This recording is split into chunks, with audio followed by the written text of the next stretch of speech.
For over a decade, it's been a huge part of Formula One. I'm talking about the drag reduction system, or DRS.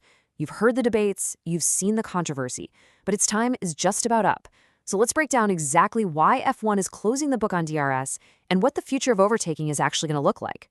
So yeah, why are they getting rid of this button? A system that's so woven into the fabric of modern F1, one that was literally invented to create more passing? Well, to understand why it's on its way out, we have to go back and remember why it was brought in the first place. Okay, so before 2011, Formula One had a big problem, a really big problem. The cars were so aerodynamically wild that you just weren't seeing those classic wheel-to-wheel battles anymore. The physics of the cars themselves, well, they were actually getting in the way of the racing. And this right here is the enemy dirty air. Just picture a car punching a massive hole through the air at 200 miles an hour. It leaves this chaotic, turbulent mess behind it. Now, if you're the car behind trying to follow, that messy air just robs you of grip, especially in the corners. It makes it almost impossible to get close enough to even think about making a pass. So with overtaking becoming a rare sight, F1 had to do something. So in 2011, they came up with a really clever, but let's be honest, a very artificial answer to slice through that dirty air problem. And that answer was the drag reduction system. The idea is actually pretty simple. A flap on the rear wing pops open, and that massively cuts down on aerodynamic drag. You know, less drag means less resistance, which means a much higher top speed on the straights. It's basically like giving the chasing car a temporary superpower. But you couldn't just use this thing whenever you wanted. No, there were very specific rules. First, you had to be within 1 second of the car ahead at a certain point on the track.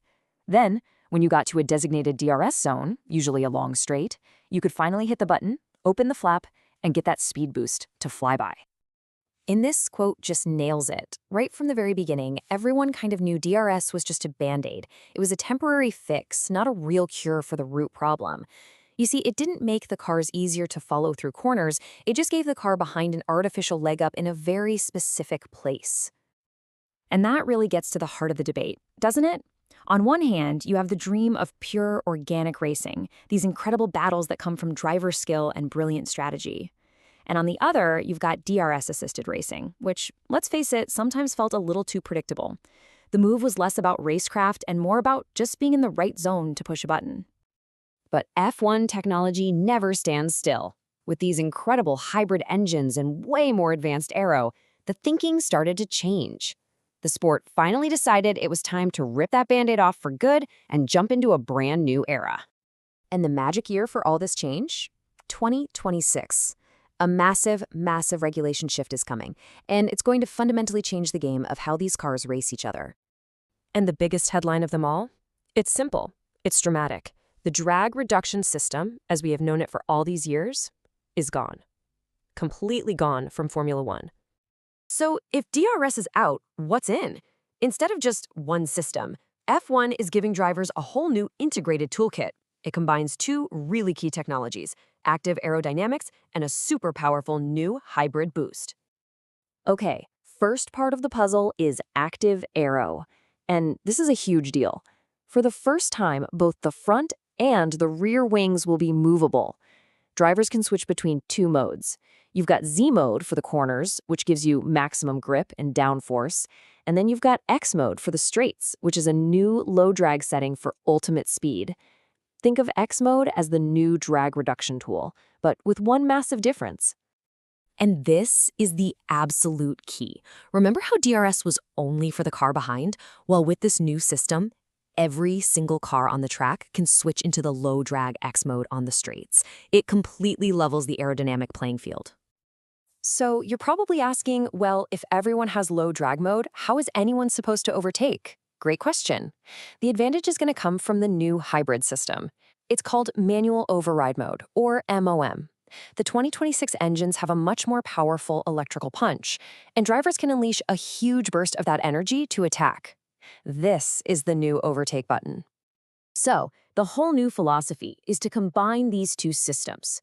You'll have cars running down the straight in that low drag X mode, and then the chasing driver can deploy their manual override boost to get that extra kick they need to make the pass. It's a much more tactical, much more integrated way of doing things. So, what does all this tech talk actually mean for the racing we're going to watch on Sundays? Honestly, it's a fundamental change in how drivers are going to have to think about everything, from attacking to defending. The promise here is, well, it's incredibly exciting.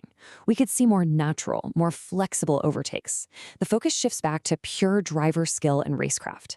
And energy management, that's going to become a huge game of high-speed chess as drivers decide when to save their battery and when to deploy it for that one critical move. But of course, there are some big what ifs. This is a way more complex system for drivers and teams to get right. Overtakes might become more subtle, less of a dramatic flyby than we're used to, and you can bet that the teams who master their energy systems first could get a huge advantage. It might even take us fans a little while to get used to this new style of racing. So, when you boil it all down, here's the big takeaway. F1 is moving away from the simple on or off, flap and pass of DRS. It's being replaced with a much more complete, more dynamic system where drivers will have to juggle aero modes while strategically deploying these powerful electrical boosts to fight for every single position. Which leaves us with the ultimate question, doesn't it? Is this new era going to give us better, more authentic racing?